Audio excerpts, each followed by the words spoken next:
itu tidak bisa dijatuhkan seketika, punya nilai lebih daripada satu. Sebelum itu ini ada pertanyaan mendesak yang disampaikan pada kami tadi dalam waktu jeda.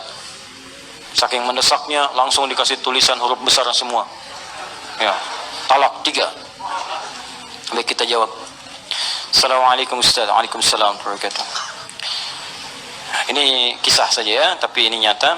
Suami saya mengatakan talak 1 kepada saya pada saat emosi, lelah setelah pulang kerja. Ya lelah sih lelah, tapi kan nggak harus bilang talak. Saya pikir dulu nggak ada orang lelah langsung bilang talak. Allah, lelah nih, mas ini apa talak. Enggak begitu berumah tangga. Ya, sebelumnya kita berantem. Nah ini dia. Ibu ini sebetulnya mau berumah tangga apa mau main tinju? Kan rumah tangga mau buat sakinah, mawaddah rahmah, bukan untuk berselisih. Ya kita lihat dulu dah. Baik. Lalu jam kemudian saya memaksa suami untuk mengatakan talak 3. Di suami pulang lelah, sebelumnya berselisih, kemudian baik, setelah itu saya mengatakan talak mungkin karena kesal. Lalu 2 jam kemudian setelah berselisih 2 jam kemudian saya memaksa suami, istrinya paksa suami untuk mengatakan talak 3. Baik. Dan suami saya mengatakan talak 3 dalam keadaan emosi dan tertekan. Setelah membaik kami menyesal. Suami berkata tidak ada niat untuk mentalak 3. Itu terjadi atas dasar tekanan dan paksaan dari istri. Baik, pertanyaan, sudah berapakah talak yang jatuh kepada saya?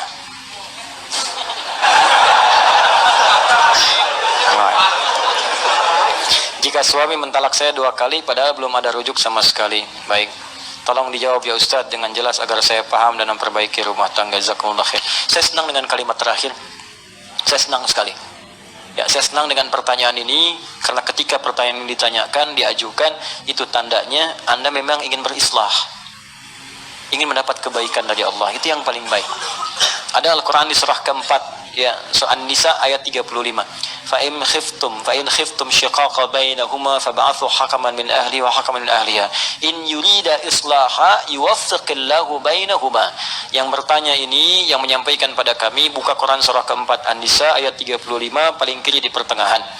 Allah menyampaikan jika dalam rumah tangga kalian khawatir ada perdebatan yang enggak bisa diselesaikan sehingga berdampak pada perpecah belahnya rumah tangga, maka kalau nggak bisa menyelesaikan sendiri, maka undang atau tanyakan pada orang bijak, hakaman, orang bijak, orang paham hukum, orang bisa memberikan solusi. Bukan curhat pada orang yang menambah masalah. Awas, ini rumus di rumah tangga. Kalau sedang punya masalah, ibu khususnya, jangan curhat pada orang yang bisa menambah persoalan. Cari orang yang bisa memberikan solusi. Boleh cerita, tapi bukan pada orang bisa hanya berbagi cerita pada orang lain, apalagi media sosial. Hati-hati, cuma ditulis bikin status. Kamu tidak seperti aku kira. Tuliskan, tungguin komen. Itu cuma nyebar sendiri. Nanti begitu masalah selesai nggak bisa diralat. Tungguin komen, datang ciling maghrib ada. Kunaon ece, kenapa gitu? Kan nggak lucu. Baik, teruskan ke sini. Kembali ke sini. Kemudian kalau sudah seperti itu, lihat kalimatnya in yurida islaha yuwaffiqillahu bainahuma. Jika keduanya ingin islah, memperbaiki, ingin lebih baik lagi, ingin lebih mulia lagi, ingin Allah ridha, maka Allah akan berikan petunjuk kepada keduanya untuk memperbaiki keadaan rumah tangganya. Maka syarat yang pertama sebelum saya jawab ini pada yang bertanya, niatkanlah untuk memperbaiki diri dulu. Jangan sekedar mendapatkan jawaban. Kalau sudah niatnya benar, ingin mendapatkan ridha Allah, ingin memperbaiki, insya Allah akan lebih mudah jalannya untuk diperbaiki dan untuk mendapatkan kenikmatan lebih baik dibanding dengan hari-hari sebelumnya yang telah dilalui. Maka baru kita bicara kepada hukum. Ini dulu perbaiki niat. Kalau niatnya benar, kata Allah, saya akan beri jalan supaya rumah tangganya lebih indah, lebih nyaman, lebih samara dibandingkan persoalan-persoalan sebelumnya. Baik. Maka hukumnya yang pertama apa? Yang pertama, talak itu tidak bisa dijatuhkan seketika, punya nilai lebih daripada 1. Itu punya jeda, punya interval. Misalnya kalau dijatuhkan, misal keluar dari kalimat seorang suami, saya talak kamu saat ini, Mau diucapkan saya talak 10 kali, saya talak 3 kali, saya talak sepanjang gunung, saya talak misalnya dari Sabang sampai Merauke, ya, saya talak seluas samudra, tetap jatuhnya satu. Jatuhnya satu. Kapan satu itu kemudian prosesnya? Tata quru, 3 kali masa suci. Ditalak dalam keadaan suci misalnya, ya, kemudian dia haid sekali, dan yang kedua lagi haid lagi, yang ketiga kemudian haid lagi, suci pada yang ketiga kali, baru itu batas terakhirnya. Nah, talak ketika diberikan ini yang pertama disebut talak raj'i. Raj'i itu dari kata ruju', berpeluang balik. Jadi sebetulnya talak itu bukan untuk memisahkan asalnya, tapi untuk merenungkan supaya memperbaiki hubungan keluarga. Ini banyak orang salah persepsi. Ya Allah itu saking sayang dengan rumah tangga, jangan pisah, jangan pisah, jangan pisah.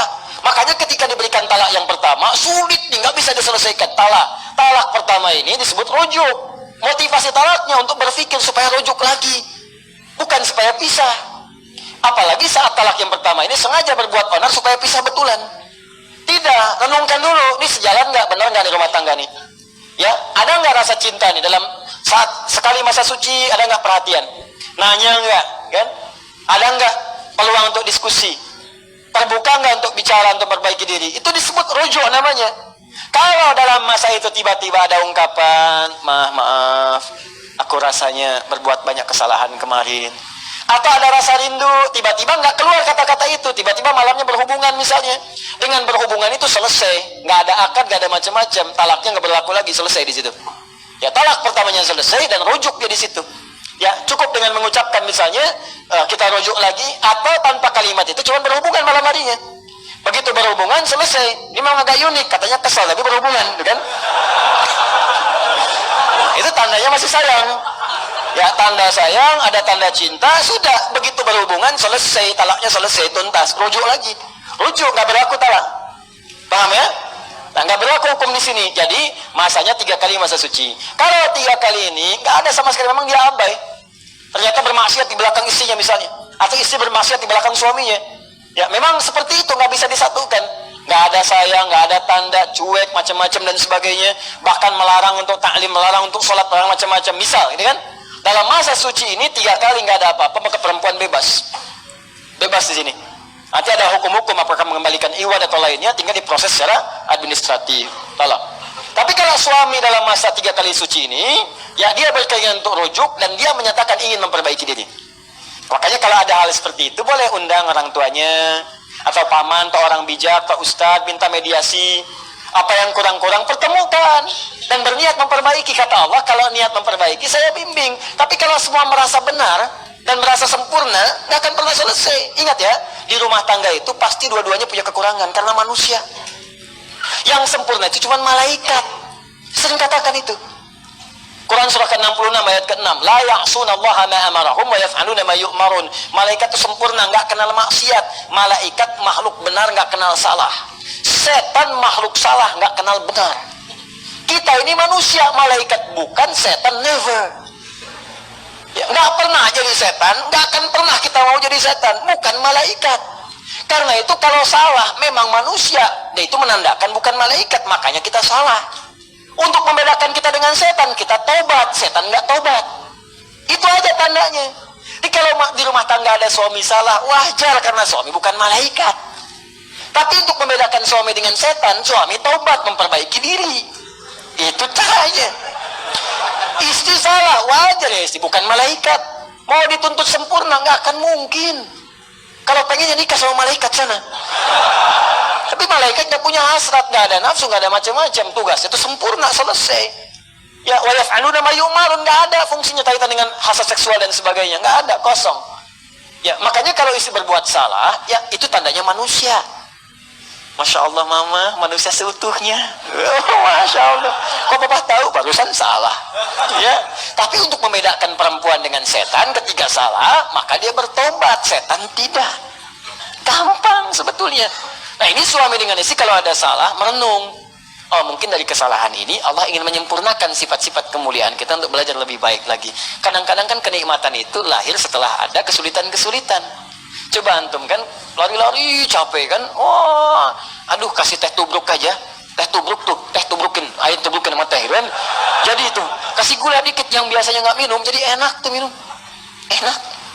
Biasanya pengen ini, pengen itu, kasih air putih aja enaknya luar biasa. Ya enak gitu. Kenapa? Karena ada keletihan, setelah itu mendapatkan kenikmatan. Flip your flat with Techno Bantam V-Flip.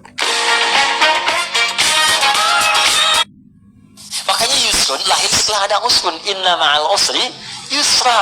Di rumah tangga tuh kalau udah ribut, setelah itu senyum, oh jadi enak senyumnya itu. Nikmat, jadi canda, jadi macam-macam dan sebagainya. Ya udah Pak, kita baikan. Ya udah, Papa sekarang mau kemana? Ke hatimu. Udah itu enak aja, Dul. Ya. Nah, jadi seperti itulah ya. Jadi wajar kalau ada persoalan. Yang kedua, jangan sembarangan mengucapkan kalimat-kalimat seperti ini. Karena ada 3 hal. Ya thalathatun, ada 3 persoalan. Jidduhunna jiddun, candanya itu jadi serius, candanya serius. Ya, diantaranya apa? Ada nikah, ada talak. Ada nikah, ada talak. Makanya jangan bercanda dengan hal talak. Bisa jadi serius. Ya, jadi serius. Termasuk dengan pernikahan.